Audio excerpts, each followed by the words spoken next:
evening. I'm calling to order this special joint meeting of the Corte Madera Town Council, Sanitary District Board, the Planning Commission, Park and Rec Commission, Flood Control Board, Bicycle Fed. This is a ethics training session tonight, according to AB 1234. So we're in the hands of Amy Ackerman, right? Yes, Okay. we should ask for public comment. Oh, we have to do that before we get into it. I forgot. Yes. So there's no one in the room to make public comment, but if you're online, you have an opportunity to comment for something that is not on tonight's agenda, or is it on tonight's? Special meeting, so just Special meeting. on the training. Okay, so it's just on this subject. So if Lorena's got somebody with a hand up, she can tell us. We do not have any members of the public with providing public comment on this item. Okay, so with that, we'll close the public comment section and head directly into training. Thank you. Good evening, council members, commissioners, board members, committee members. Welcome to your AB 1234 training. This is government ethics, open government, and fair process hearings. So, does everybody have their coffee? Oh, you should have brought coffee. This is mandated training and by the legislature. And why did they impose this training? So there was an audit done by the state auditors of California's independent water districts. And they found that people were using public money in ways that weren't necessarily reasonable or necessary for public funds. So two reforms came out of that. One is the mandatory training, and second is the requirement that every town set a policy for reimbursement of expenses and what public funds could be used on. Why else do we do this? So that you don't end up in the headlines of on charges of corruption. So prevention is training and education to make sure that everything goes okay. So I want to tell you what we're going to do tonight. We're going to explain the purposes of the law. We're going to do a basic overview of ethics, open government, and fair process requirements. I'm going to try to just issue spot some red flags for you.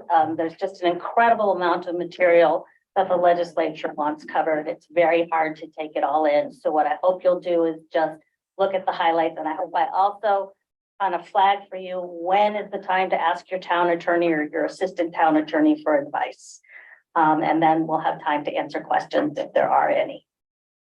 So I think that the baseline here is an office is a public trust. You cannot benefit financially from serving on your board, council, committee.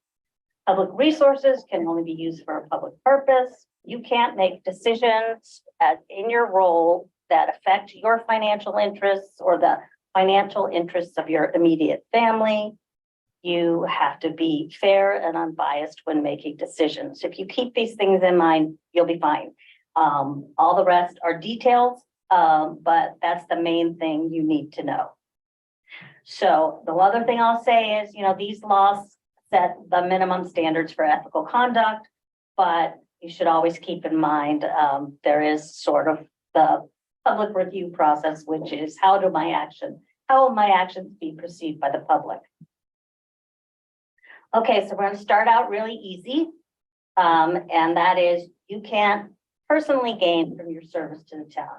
So this is kind of a no-brainer. Don't take bribes.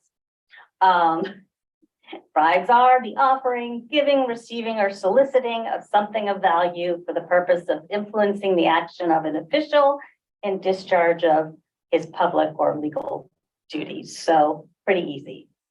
All right, now we move on to the Political Reform Act, which basically is a long series of laws to ensure that you don't benefit financially from any decisions you make or any actions you take in your role. So there's a basic rule. In your official position, you can't make, participate in making, or influence any governmental decision which you know or have reason to know that it will benefit you or your immediate family financial interest. So it's interpreted broadly. The participate in making is broadly construed. So you don't actually have to be the one to make the decision. If you're involved in the preliminary stuff, it applies to you. So I want to tell you that it's a 4-part, very fact-specific test. And we look at the statute, the Political Reform Act, then there's a whole series of regulations that interpret the act. There is case law, that is court opinions that interpret the act. And then the FPPC, the Fair Political Practices Commission, issues thousands of advice letters. And we go through these advice letters to look to see if there's a situation that's comparable to what you do. So it's a very fact-specific. This is my long-winded way of saying, if you think any of these things could apply to you, contact your city attorney or assistant city attorney early, so we have time to do the analysis to make sure we can give you the best advice of whether you can participate in making the decision or whether you need to recuse. So the act defines what financial interests are, and we'll go through them briefly. The number one is real property. If you have an ownership interest of 2,000 or more in fair market value, even if you're a rental, unless it's a month to month, you likely have a financial interest. It applies to the jurisdiction plus 2 miles. So the big question you have to ask yourself with any decision is, do I own property within 1,000 feet of any of the property that's affected by my decision? And the reason why it's 1,000 feet is there are 2 standards that apply, 0 to 500 feet. And I can tell you, if you live within 500 feet of property you're making a decision about, you will almost certainly have to recuse. There's sort of, it's assumed that you have, that the decision will affect your property unless there's clear and convincing evidence otherwise. Between 500 and 1,000 feet, we look at other factors. And that's where it really depends on the nature of the decision. I can tell you generally that if you're talking about a major development project that could affect traffic in your area, your property, whatever, you'll probably have to recuse. If you're talking about an individual person's, slight remodel of their home, you probably won't. But you should keep in mind 1,000 feet so that when the decision comes forward, you can have that red flag go up. Oh, I should look at this. I should get in contact with my city attorney or assistant city attorney to make sure I'm okay here. And we are very lucky because we have 2 of the best, former clerk and clerk who are really, really good. They know where everybody lives and they check this stuff. So we are really lucky. Okay, your investments, direct, your money, indirect, your spouse or domestic partner, or a business entity in which you have 10% or more interest. That's a financial interest. The red flag should go up. Business entities. So if you own a business in the jurisdiction, or you have an investment of 2,000 or more, or you are a director, trustee, then you probably are going to need to recuse, or we need to talk about it. Gifts. Source of gift of 590 or more in the previous 12 months. Every couple of years, the FPPC adjusts that up. We're up to 590 now for this period. And this one is the most complicated, the source of income. So if the decision affects a source of your income, so that means maybe a client that's a big source of your income, you may have to recuse. And that is the sort of the most, you have to go through the regs to figure out exactly what it is. But that's something to be aware of. All right, new this year, we have new restrictions. Campaign contributions and decisions. This is one that's causing lots of consternation in local government. So this is now going to put a new limit on making decisions or involving a license, permit, or other entitlements. So definitely for planning commission, this is going to come up for you, city council as well. Any land use license, permits, entitlements, including contracts. Okay, so this is what it applies to. And here's the restriction. So it's basically a 12-month restriction. If there's a proceeding that you're supposed to make a decision on in fact affecting one of those entitlements, you can't accept a contribution of more than $250 during the time it's pending before you and 12 months after. And the same thing is, if you accepted $250 or more, or over $250 within the preceding 12 months, you can't make a decision. Now, the FPPC determined that it doesn't apply to donations from 2022, so we didn't have to worry about it for this year, but it will apply moving forward. They've just issued some regulations on this. Fortunately, Corte Madera has not joined the legions of massive campaign donations, so I don't think it's going to be a huge problem, but you can imagine a lot of other cities and towns, people are, a little bit freaking out. So there is a savings clause, which is really good to see that, if you return that contribution within 30 days, when you should know about, when you know or should know about the contribution proceeding, you can participate. So you'll see in the Political Reform Act, there's a couple of savings clauses that help keep you out of trouble, because you may not know, but then you can take this action. And again, it's not applied for donations in 2022, but it will apply moving forward. So if you have a Political Reform Act conflict and you're not participating, you need to disclose what the conflict is. This involves my property, I live within 500 feet, and then you can't influence the decision. Now, it's important to realize that that doesn't just start and stop at the actual meeting. That means activities outside of it. You just want to wall yourself off. So you don't discuss, you don't vote, and you can leave the room until the discussion is over. We're a little less rigorous about leaving the room now that everything is broadcast and telecast. So it's not like you can't hear it, but the idea being you remove yourself so the public doesn't think somehow you're involved. So there are consequences for violating the PRA. The decision can be invalidated. There are penalties, civil penalties up to $5,000, criminal prosecutions, and you can be removed from office and convicted. So I don't recommend violating the act. Definitely don't. Okay. On top, as if the Political Reform Act is not enough, there actually is a special provision that relates to contracts. And you'll hear it, Government Code 1090. So Government Code 1090 says an official or an employee cannot have a financial interest in a contract that you're involved in approving. This is actually a more severe code section than the Public Records Act. So participating is not defined, but construed really broadly. There are cases that you can go through where the chain of events is so convoluted, like to hide the fact that you are influencing it. But they find it, and the contract, so any involvement, and this is any conversations, very broadly construed. And the problem with this is the contract becomes void. So you can't actually recuse yourself from this contract.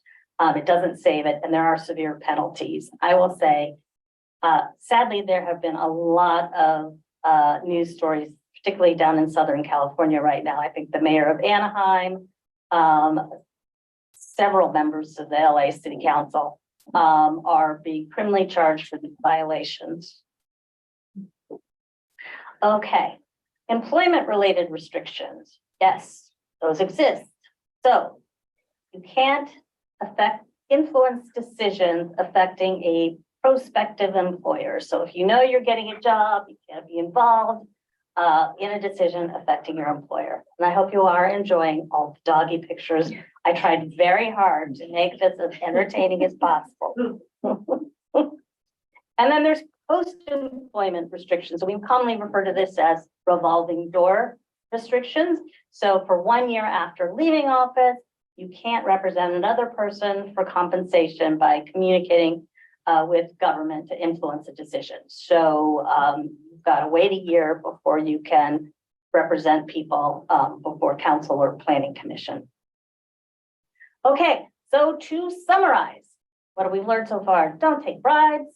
Don't participate in any decisions where you have a financial interest or your immediate family, which is your spouse, parents, and children, not adult children, but minor children. Don't contact or communicate with the agency until a year after you leave your office. Don't participate in contracts in which you have a financial interest. So that's that. Any questions so far on the Political Reform Act, bribery, or 1090? Yes. This number up there was 1,000 feet within Redlands. Yeah. That's different than 300 feet we used to have, or two different standards. About a couple of years ago, 2019, around 2019, 2020, the FPPC amended their regulations to try to establish a more bright line standard for when people had to recuse. So they came up with the up to 500 and then the 500 to 1,000. So probably what you're referring to has now been amended. Okay.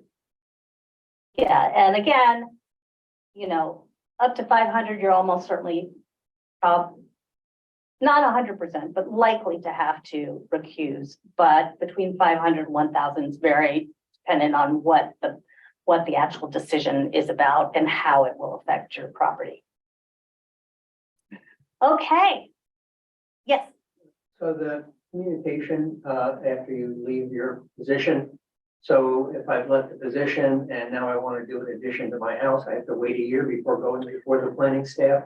No, you can do it on behalf of yourself, but you can't do it on behalf. You can't get paid to do it. Okay, thanks. Yeah, it's the compensation. Okay. I've got a question. Yes. So I do a few jobs in town. Mm-hmm. So am I then a year after I'm on the commission, I'm eligible to do projects within jurisdiction? You may be.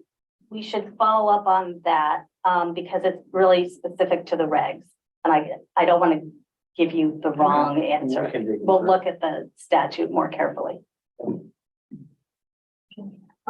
When determining if you have financial interest in one of the things that was confusing for me when I was filling out paperwork is if you have a 401k, you have no idea what's in the 700 different funds that they're in. So how do I don't know how I can tell. There was no way I could tell how much. Yeah, I think your direct investment is in a mutual fund, and so you're okay. It's a direct invest, like if you own shares in a particular company. Okay, but so it's individual stocks, but if I had invested in them as an individual stock and not as part of a whole portfolio that someone else is managing for me. I think that's generally the case.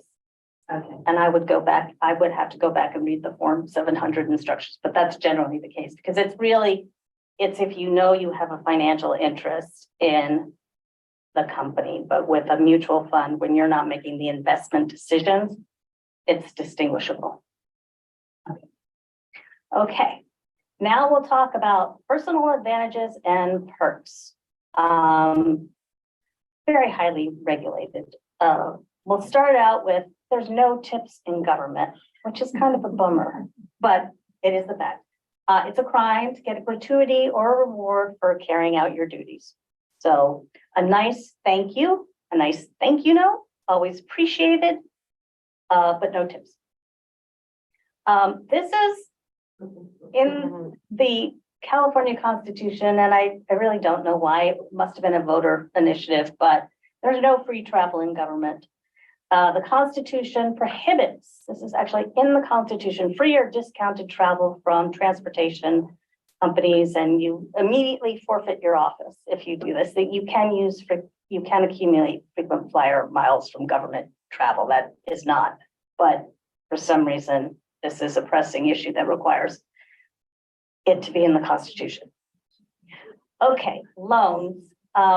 When I do this, I try to think of the easy rule and then the complicated rule. So I am actually somewhat stunned to know that you actually legally can have, you could get a loan from staff of up to 250. And contractors and any loans, 500 have to be in writing. Really easy rule.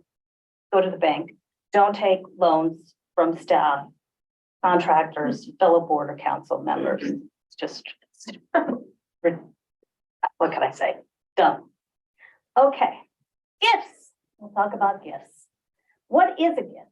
Well, it's anything you don't pay for within 30 days. Free meals, travel expenses, special rebates and discounts, unless they're available to the public. Special meaning just for you. So the easy rule is don't accept gifts from anyone other than your immediate family or, hospitality at someone's house, not the private jet flight to the Alaska resort, but, normal, going out to dinner, splitting bill, going over to someone's house. If you do want to accept gifts, there is a limit. It's up to 590. So anything over that you can't take. And you do have to disclose gifts of more than $50 on your Form 700. So you have to track those gifts, got to put them on there, which is why you may not want to. Now, there are a number of exceptions to gifts, immediate family, even like if wedding gifts, you have to list them, yeah, there are exceptions, but the most you need to know is if you get a gift from someone not in your immediate family or something, think about it. And then you can always follow up and ask, is this something I need to list? Whatever. Savings clause. If you realize you inadvertently went over the limit or something is a problem, within 30 days, you can either return it unused.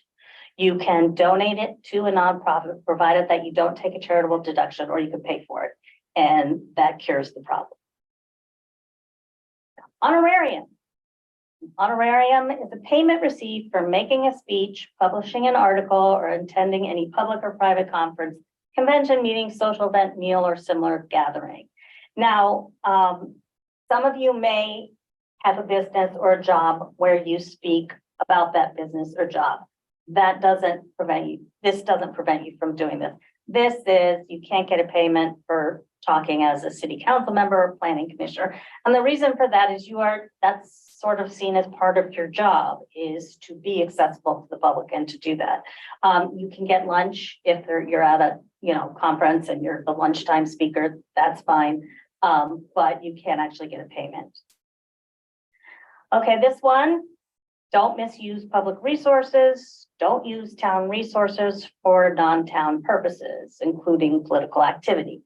Even if it is a public purpose, it has to be authorized. There are fines for this and everything. You can lose your office or your employment, applies to staff as well as to council and boards. And town resources is not, it's supplies, equipment, vehicles, staff time. So no, staff can't pick up your dry cleaning or do any of that. Pretty easy one. Okay, political activity restrictions, no engagement in political activity on town time or premises, and no engagement in political activities of any kind while in uniform. Not that we have uniforms, but I guess we do have town polo shirts. So no political activity in your town polo shirt. This applies to staff as well as officials. There is this one exception. If there is a ballot measure, the city can do town can do an impartial analysis and do a presentation or a debate or something to that effect, but we can't engage in one side versus the other. And the mass mailing restriction, no mass mailing of 200 or more substantially similar pieces of mail sent in a calendar month at public expense that features an elected official. You all don't really engage in this, not so applicable in a small town, but you can imagine in county boards of supervisors or city councils, this could be an issue. I'm gonna just go right through that one. Soliciting political support. Don't solicit campaign funds from agency officers or employees, and don't condition employment decisions upon support of candidacy. And don't make compensation decisions based on political support. So your campaign activity need to be completely separate from your engagement in your town duties. And now, as far as compensation, the municipal code sets compensation. So council members, 300 a month, the mayor, 350. And then we do have a reimbursement policy, resolution 3435. So if you do go to conferences or engage in expense in your capacity, you need to get a copy, make sure you have a copy of the resolution to understand what your obligations are, and you are entitled to reimbursement as stated in the policy. So, you know, if you're going to legal city meetings or anything like that, you can get reimbursement. Okay, so our personal gain summary: no tips, no free travel. Gifts from non-family members are going to have to be reported, subject to limits. Don't take loans from agency-related persons. Don't take honoraria, but have fun. And then the political stuff, don't engage in political activity on town time, town resources, mass mailing.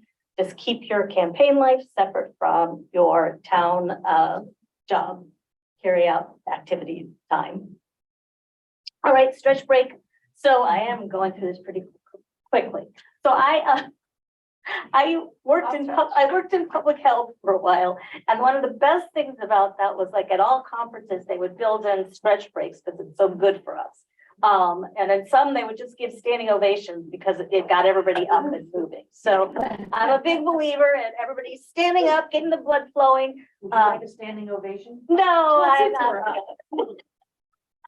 But I believe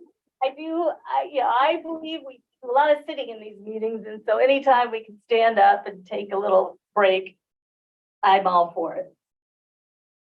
And we're gonna start a political action, and that'll get us past all this. Okay.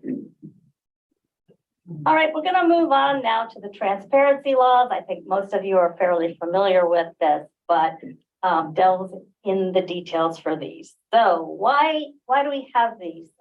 Legislature is insistent that the public trusts what it can observe. It deters actions that might undermine public trust.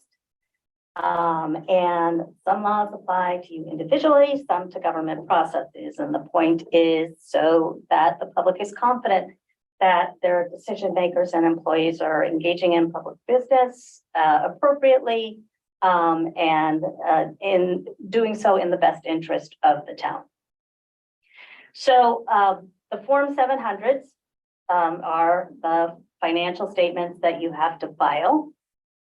Applies to elected officers, to candidates, and any designated officers or employees that are identified in the town's conflict of interest code. When you do it, when you assume office within 30 days, we do it annually. Rebecca's great at making sure every single person gets theirs in on time. And when you leave office, so if you decide not to renew your term, you'll do one 30 days after leaving. What do you report? Well, you'll see that this looks really familiar to the financial interests. And the point is you disclose these interests so that the public can make sure you're not making decisions that affect those interests. And so that's the purpose. I think it's also kind of, I mean, although it's a pain, it does provide you kind of with a quick it gives you at least in one place, like where your financial interests are, so you can easily track when you have to make a decision whether something might affect you or not. Form 700 is a public document available to the public. I know a lot of journalists consider it fun reading to go through the Form 700s so that they can make sure everybody is, complying with the law. So there are some additional disclosures you have to make in terms of campaign fundraising, which I'm not going to touch on now. And then there's that's something called behested payments, and this is charitable donations. If you get someone to contribute 5,000 or more to your cause, whether it's legislative, governmental, or charitable, you have to disclose that, because one of our recent cases in the news and involved San Francisco's Department of Public Works, and the Public Works Director would get people who are seeking permits to give large contributions to his pet nonprofits, one of whom put on a giant Christmas party every year for the Public Works Department. So these are why we require all of these disclosures. Apparently the parties were quite notorious. I was never invited, I can't say. Wow. So, yeah. Okay, so transparent governmental processes. So making decisions in public, talk about the Brown Act. So why did the legislature pass the Brown Act? So you're doing the people's business, and the people have a right to comment and to make sure your actions and deliberations are taken openly. So the Brown Act governs meetings of local agency they call them legislative bodies. So this is a really broad definition. It's the council, anything created by statute, planning commission, any boards or commissions created by council, which is all of the boards and commissions in Corte Madera advisory bodies, standing committees. So there's sort of a myth out there that this really was only intended for the city council. Not true. Although the legislature there's been efforts to help them understand that it could be beneficial to treat certain advisory bodies slightly differently, but they are not buying it. So these rules apply regardless of which committee you're on. So what is a meeting? That kind of sounds dumb, but it actually isn't. It's when a majority of the members discuss or take action within the jurisdiction of the body. So it's a meeting, even if you don't take action at the meeting. You're just doing discussion, if you're just having presentations. Treats or meetings. If you wanted to do a site tour with all of you at once, that would be a meeting. Meal gatherings before, during, or after, and emails and texts. So some people are like, no, it's a pre-meeting, it's post-meeting. No, all these things are no-goes.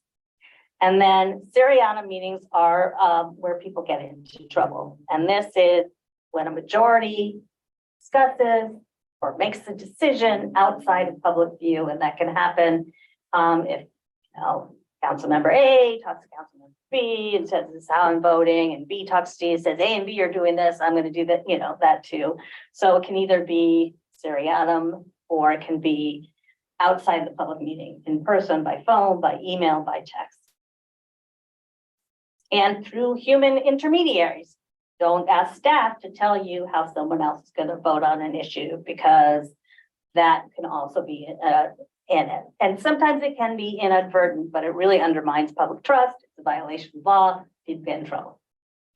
There are these are relatively new, about 3 years ago, the social media. And this is, I think, a result of every time someone submits a law amending the Brown Act, it goes to committee and it just turns into the biggest piece of mess. So if you're on social media and you're talking about town business, it's fine to use it to communicate out to the broader public. But what you can't do is get involved in fellow council or board members' communications, because that now not a law. So a majority can't use social media to discuss an issue. And, I think this part got a little overboard, but discuss among themselves means any communication on a social media platform, including comments. So commenting on a council member, two council members commented on a third, that would be an unlawful meeting. And even the use of digital icons that express reactions. So you can't even like other people's posts.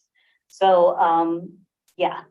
So don't use social media, don't like, you can tell when at a meeting, you can say, I really liked your post, but don't like it on social media. There are some exceptions, when a majority of you can be together, if you're all going to a conference, or if it's a local meeting open to the public, or it's a social, recreational, or ceremonial event. I think when we had the groundbreaking for the new town hall, there were a majority of people. The caveat is, no discussion of town business. Don't go in a corner. It gets people really upset. So there are some exceptions, and it shouldn't hopefully inhibit you too much. You can all go to the 4th of July parade, but don't talk about business off in a corner by yourselves. I want to highlight there is this employee conversation exception. So an individual conversation with a member of the body to an employee to answer questions, provide information is not a meeting. And so, yes, we can communicate with you, provided we're not passing on how people are voting. So just to know that if you are contacted by a staff member about something, that's perfectly fine.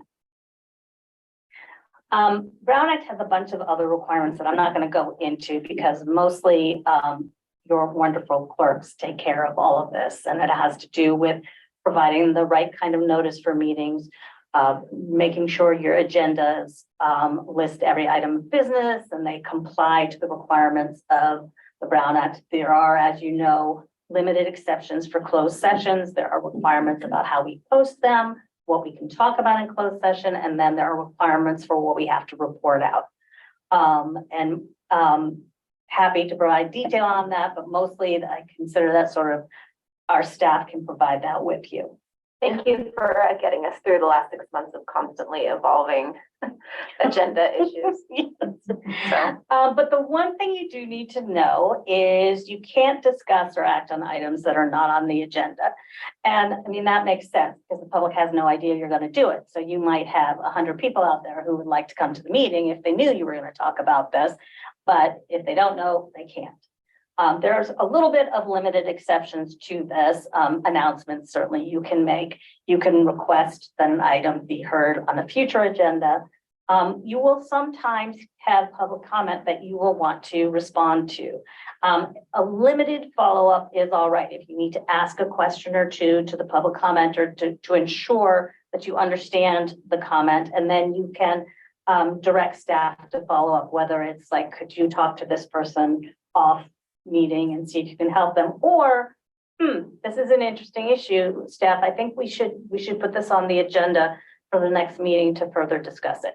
So there's not a super bright line standard, but you don't want to engage in discussions, but a little bit of questioning to make sure you understand the issue and any kind of direction to staff about next steps. So we'll talk a little bit about public comments. At a regular meeting, there are 2 requirements. One is you have to take the general public comment, and that is public comment on anything that's not listed on the agenda that is within the body's jurisdiction. And then the specific is you have to take public comment on each item on the agenda. General public comment is required at regular meetings, not at special meetings. So and it can occur at any time during the meeting. And again, it can be on anything with this in the subject matter jurisdiction. There is requirements. The public comment on an agenda item obviously has to occur before you take your action, because the point is the public wants to have their say and might influence how you choose to act. So before or during consideration of the item. And so there are some requirements. I'm not going to go into them, but basically we need to treat every public speaker the same. So same amount of time. No one has to give their name to speak, and they have a right to criticize the policy body, members, staff, policies, programs. But chair can make sure that it is done in an orderly and appropriate fashion, not to cut off criticism, but to make sure there's not discriminatory content being said or anything like that. Fortunately, Unlike some of my other colleagues in Marin County, we have never really faced that issue. We have a great citizens and residents of Corte Madera who do engage really respectfully with government. And I'm very appreciative of that fact. So we can put a reasonable limit on the total public comment, time on an item, and individual speakers. Generally 3 minutes is the fail-safe. If you had a huge number of speakers, you could probably go down to 2 minutes, but I wouldn't recommend any more than that. There's no right to a response. It is a one way of people having their say, but they don't have a right to, engagement or to get a response. Certainly, it's in the discretion of the chair if they are asking staff to comment back.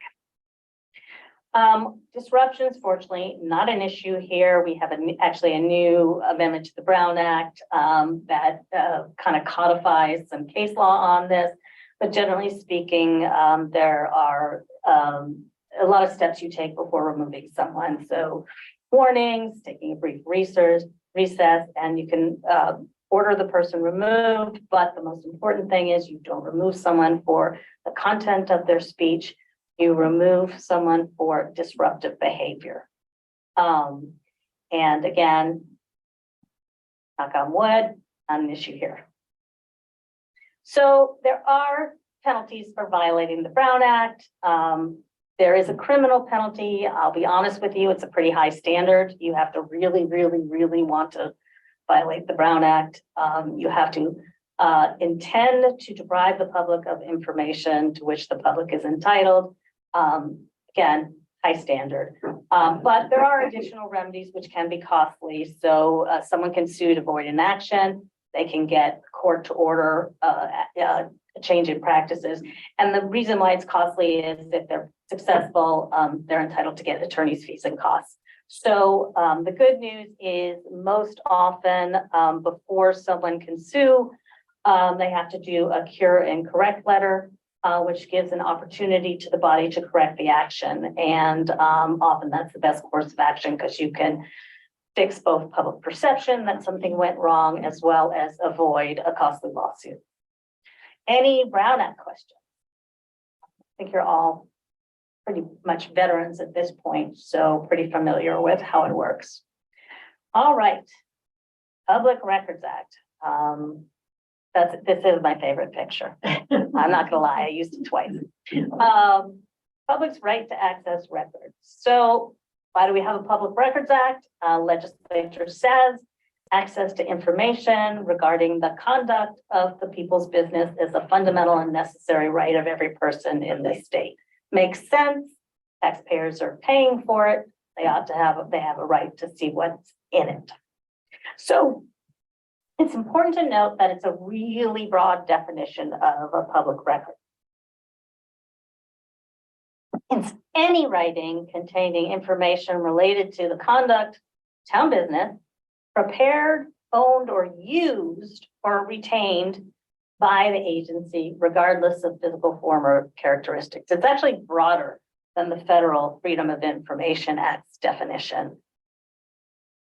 And it also, writing is very broadly construed. It covers everything: photographs, recordings. I like this: handwriting, typewriting, photo statting, facsimiles. Remember facsimiles? So basically anything is covered under the Public Records Act. So it includes emails. Now, the most important thing you can take out of today is only use your town email for town business. And there's a reason for that, because the Supreme Court says if you do emails or texts on your personal business, on your town business, on your personal device, that can be subject to disclosure under the Public Records Act. And if we get a Public Records Act request and you've done stuff on your personal email or you have texts on your phone, you're gonna have to go through and search everything and disclose what's on there. And there's no easy way to search texts and produce them. And there's, you all have plenty of private stuff on your email and you don't want to disclose. So the easiest thing to do is just stick to town business on your town emails, which will make responding to Public Records Act requests much easier. So that's our dog saying, use your email. Okay, now all of the records are public records, but there are exemptions, certain records that we do not have to disclose. And this is something that Rebecca and I will work with together when we get a records request, gather the records, we go through all of them, and we separate out those things that are privileged and can't be disclosed from those that can be disclosed.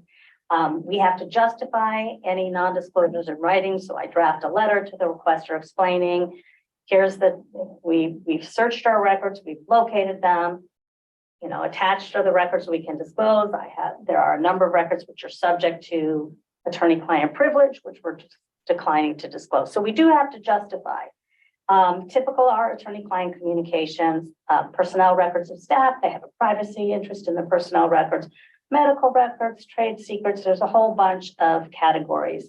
There's also a catch-all thing where under the facts of the particular situation, the public interest in non-disclosure outweighs the public interest in disclosure. And then we have to get a little bit into the facts to do that. So it's one of my least favorite things to do is dealing with Public Records Act requests. I always try to get my legal assistants and associates to have to review those records, but I end up doing it a lot. I think you should feel assured that we want to provide records to the public, but we don't want to disclose records that might that aren't required and that affect people's privacy interests. The other thing is we do redact out people's identifying home address, personal email, phone numbers, and so forth. So it's a bit of a pain, but that's another good reason to use your town email. It saves us having to redact out that information. Like the Brown Act, there are remedies under the Public Records Act request. They can sue, and the court will have to review the records, decide what has to be disclosed or not. And again, they do get attorney's fees and costs can be very expensive. So it is really incumbent if we do get a Public Records Act request and they're asking for council members or board or commission members, you do in good faith have to do a thorough search to try to identify and produce all the records that you have. But here's the best thing you can do is to assume that anything you write relating to public business, town business, is going to be public. If you keep that in mind, I used to say when I worked in San Francisco for staff, you don't want to read it in the Chronicle, don't put it in writing. And that's the thing. There's constantly stories, horrible stories of employees using racist or sexist terms in their emails, and council members, using derogatory terms. Just assume that everything you put in writing, all communications are going to be public, and you'll be fine. So, transparency summary. When you join public service, you lose a lot of privacy. And you can't get tips. I don't know why you do it, but your financial interests are public, your decision-making is public, your records are public. But you are serving such a valuable service to your community. You are making sacrifices. And although sometimes the public doesn't realize that, I think your actions and your service is really well appreciated, certainly by staff as well as the public. Okay, fair process laws. Now, this is a set of laws that's actually not written in any statute. These laws come out of decisions by the Court of Appeal that affect fairness when you're acting in a quasi-judicial capacity. So most of the time on council, you are acting as a legislature. You're passing laws, you're adopting contracts. But occasionally you are acting in a quasi judicial capacity. Planning Commission, you are probably more frequently acting in a quasi judicial capacity because you're making decisions about permits, conditional use permits, land use. But when those decisions are appealed up to city council, then you are acting in a quasi judicial capacity. Since we have pretty much the best planning staff and planning commission in Corte Madera, in Marin, if not the state, we are very lucky that city council actually rarely hears appeals from planning decisions. But when we do, there's a set of rules that apply. And mostly these are rules. So how do we learn this? We know what people did wrong. It's in these Court of Appeal decisions, and we kind of come up with a list of rules. And the main thing is people are entitled to a fair hearing, for people to not prejudge, not be biased, but listen to what's put before you and make decisions based on those facts in the law. So you don't want to have, you want to be free of prejudice against or for any party. So if your best friend is coming up to the council for a decision, you might want to recuse. If your worst enemy ever is doing it, you may want to recuse unless you can be sure. You look inside yourself and make sure that you can be unbiased. So we've kind of put together a series of rules. If you have a conflict, if it's something and you know that you can't be that fair and unbiased person, you announce that and you recuse yourself from the proceedings.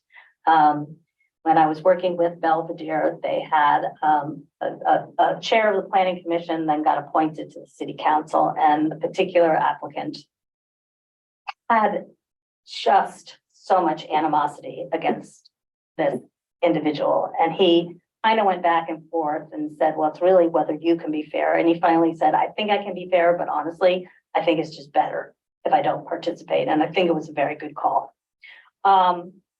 Then we ask you to disclose any ex parte contacts with parties. The idea being that if you're upfront and you say that, and you can say, yes, I had a conversation. Yes, I went to visit the property and I did have a conversation, but it's not going to bias me. We want to get that out in the open.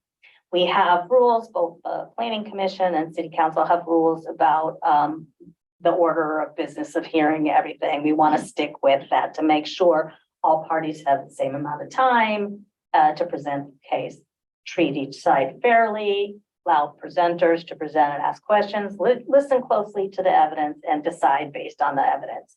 I know you all to be good people who do this, and as long as you stick with this, it should be fine. I will tell you in the rare cases where people do appeal, the decision of City Council goes first to the Superior Court, and then it goes up to the Court of Appeal. And the number one thing they like to raise is bias, even though often it's really weak cases, but that is the number one appeal. I didn't ask if there were any questions on Brown public records. Yes. So often we get at the planning commission a staff report and it says, we recommend that you do such and such. Is that prejudging the fact? No, that is staff. Staff's allowed to assess and to present it to you. And you usually will do a site visit. You'll read all the materials. That's fine. That's not prejudging. What you want to do is just, listen and take the evidence and look at staff's recommendation and then just make sure that you can approach it.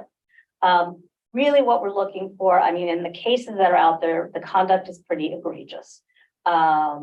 A city council member who would write talking points for the developer to help them get it. Wrote a planning commissioner who wrote an anonymous article in the neighborhood association against a certain developer.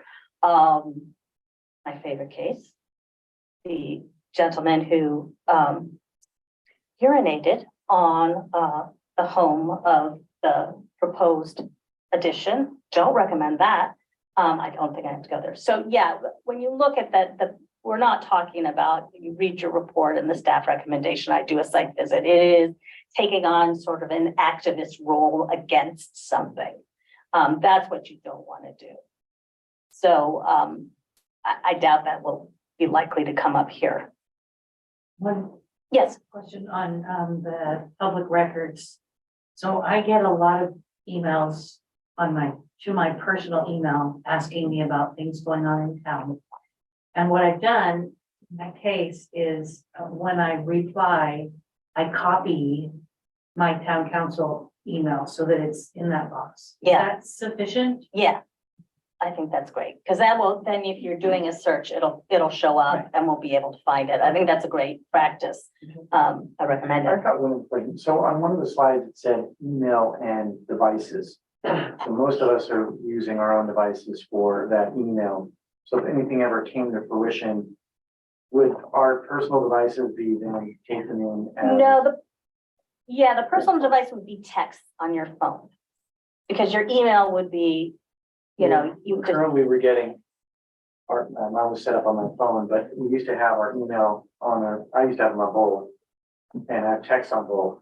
So I'm just curious, it said devices there, and I know maybe a larger body might have computers that were given to them by the Right. town, the city, but we use our own devices. So I was just curious. yeah, no, you wouldn't lose your device. It would just be like the fact that if you use your personal cell phone to communicate, it doesn't, about town business, it doesn't, you do have to then search for those communications on your personal device. So it doesn't immunize you. People used to think, well, I'll just send a text from my phone and then that's not subject to Public Records Act, but it is.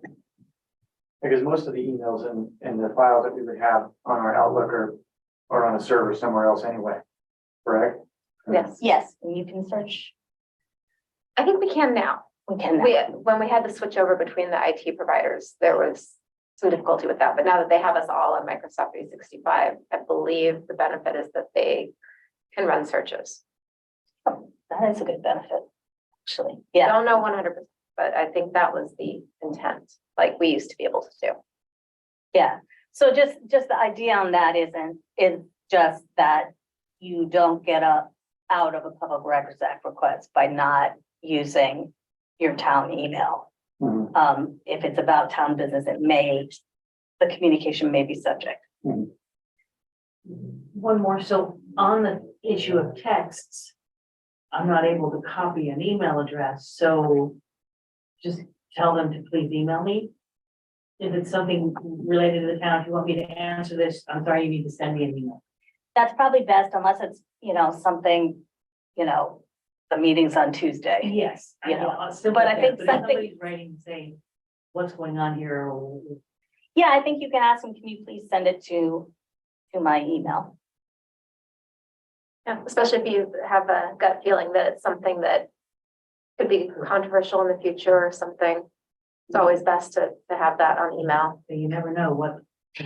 That's true. There is that, but I can tell you, I can tell you the top 5 controversial issues for any town. So, Okay, on leash, off leash dogs. The newest one, tennis versus pickleball. Don't say that, we just talked about that last night. I know, but it's Herbicides on not the here, sports but fields. it is in other communities, turf versus not turf, on the soccer field, those are the top 3 in my mind, I'll keep thinking, but those are big ones. Okay. Incompatible offices, I think it's very unlikely that would occur in Corte Madera. This can come up if you're trying to be on the school board and the town council at the same time. It generally happens more in communities where there's multiple sort of districts and divisions. It's not SD2 and city council, but if you find that these 2 offices could be a clash of loyalties, then you can sue, but you have you have to go to the attorney general for permission to sue. And then they can either sue or grant you permission. And it generally means if it gets to that you need to resign one of those positions.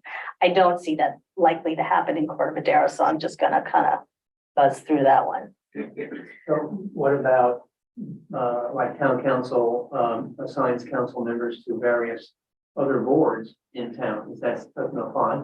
No, that's not because they're sitting as a member of council.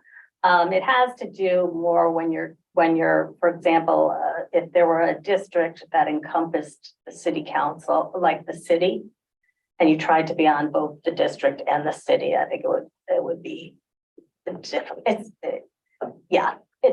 It's a incompatible. It's different than when you're assigned a representative from your council. Okay, so the final thing is we talked about the different conflicts under Political Reform Act and Government Code 1090. But then there's a common law conflict, and the reason why it's called common law is it comes out of court decisions and not written in a law. And it's a pretty fuzzy concept, not well determined, but it basically is the divided loyalty problem.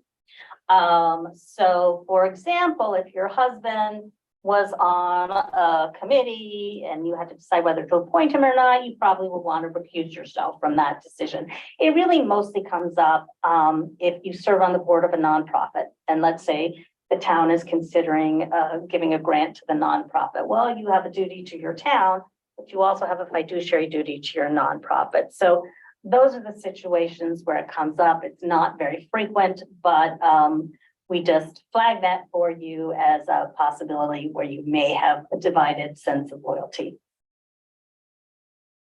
We are supposed to cover contracts in this training. So basically, competitive bidding is required for most types of contracts. There are some exceptions. It's a good policy.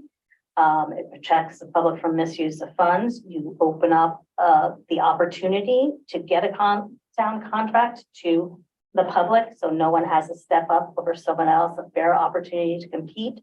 Having a competitive process generally will get the best value for the town because you're looking at cost, protects against favoritism, fraud, and corruption, and we want to ensure that honest bidders participate in the process. So basically, the way this works is unless there's an exception, the town sets up a competitive process, the town has to follow it or reject all bids.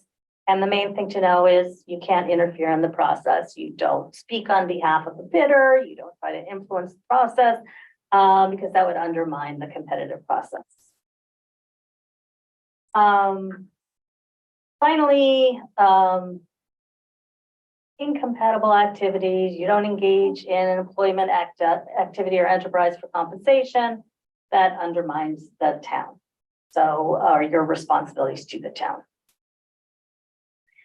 So, fair process summary. Be a fair and impartial decision maker. Don't interfere with town contracts. Don't engage in incompatible activities.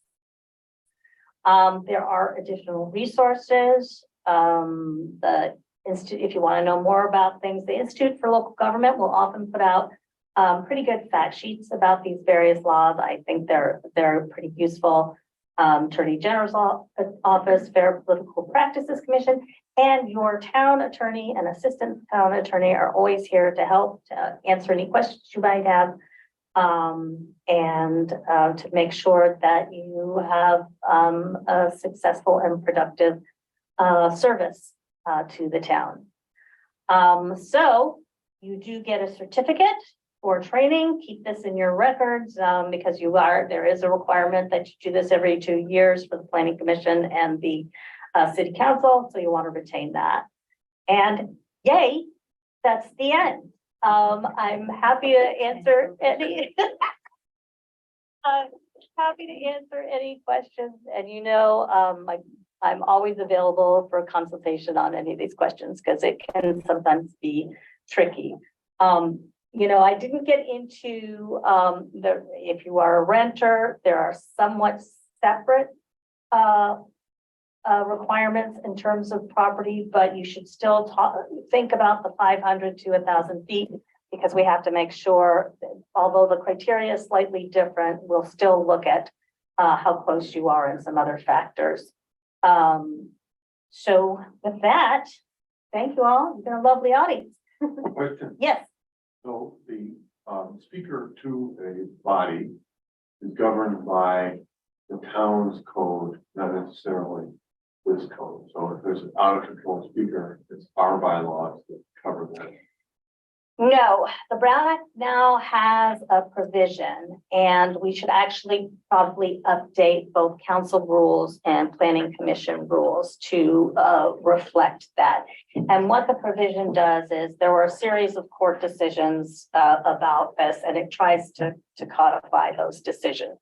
And now the idea is you have to give a warning in certain circumstances and before you remove, and then you have to take care that the removal is based on behavior. It is a disruption of the process and not on the content of speech. So there are a number of First Amendment cases that did this.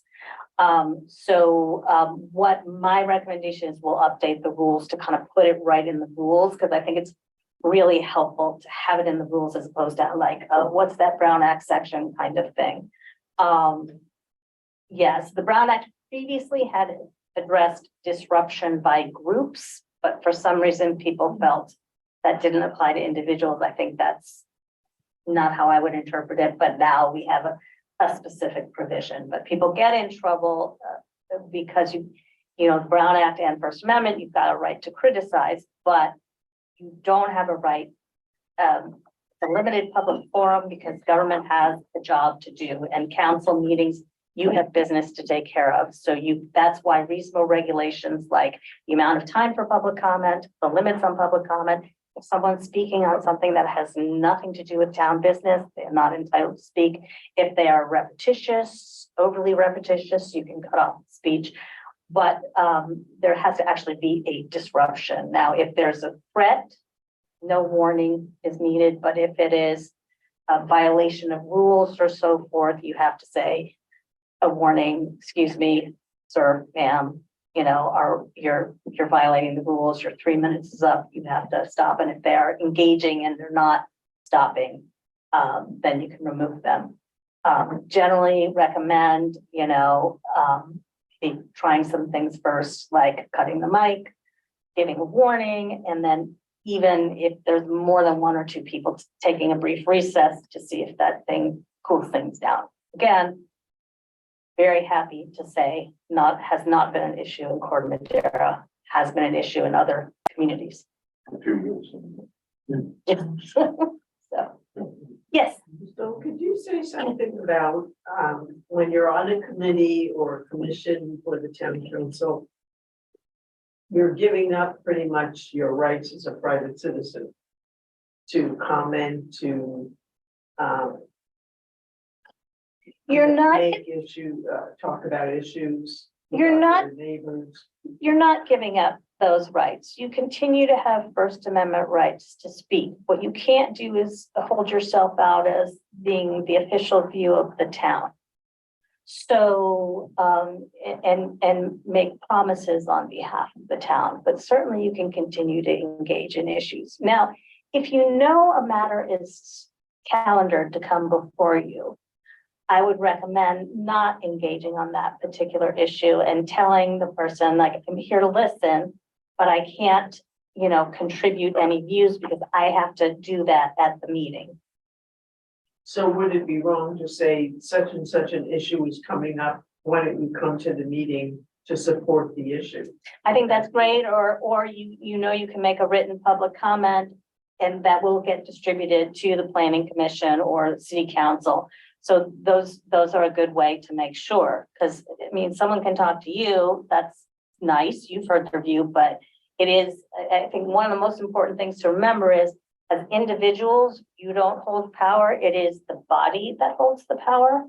And so you individually can't take an action, only the council as a whole. So I think it is actually helpful to let the member of the public know, thank you, you know, but it is the council or the commission that makes this decision. So I'd really recommend that you either come to the meeting and make public comments so the whole council can hear your views, or send a written comment in that can be distributed. So if you're on a committee or commission, and you have to recuse yourself for living too close or whatever. Why can't you sit in the audience as a member of the public and listen to what's going on? Yeah, I mean, traditionally it's been to leave, to not even give the appearance that you're participating, like you're not making hand signals. It's a little bit of protection for the council members so that you are not later accused of, well, you accused, but you were there and you are influencing and so forth. In this day when the meetings are now being broadcast and over Zoom, like, you know, I'm a little bit less of that because you could, you know, listen in.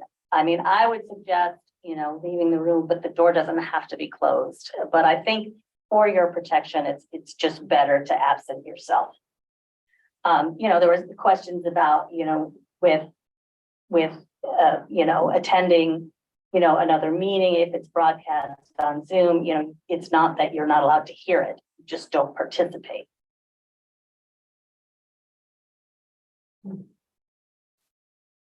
Anything else? Well, thank you. You guys have been a great audience. I really enjoy the questions and have a great evening and nice rest then. Thank you. Thank you. Thank you for making them look easy. Yes. You just sign them and they give it. We, We adjourn the meeting now? yes, Okay. We adjourn the meeting. Thank you very much. they can still get ceilings. They do, but